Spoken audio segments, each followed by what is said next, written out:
Excellences, Mesdames et Messieurs, distingués participants au sommet sur l'adaptation au changement climatique.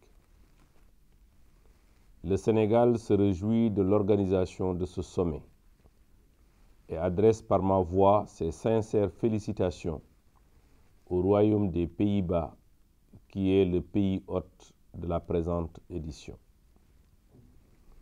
Comme vous le savez, l'adaptation aux effets adverses des changements climatiques est une question de survie pour le Sénégal et l'ensemble des pays du Sahel.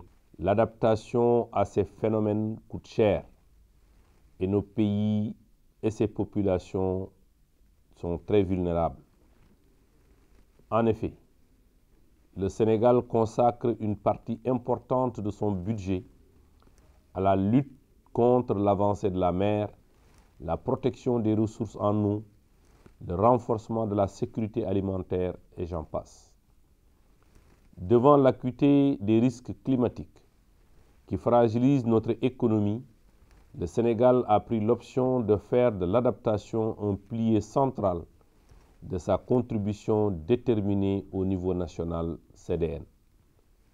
Un financement estimé à 4,3 milliards de dollars d'ici 2030 est requis pour créer les conditions d'une résilience effective de notre économie.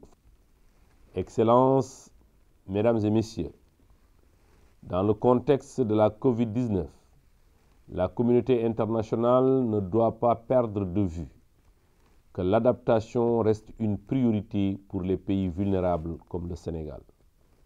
C'est pourquoi les processus nationaux de planification de l'adaptation doivent servir de cadre privilégié pour identifier et planifier les mesures d'adaptation appropriées.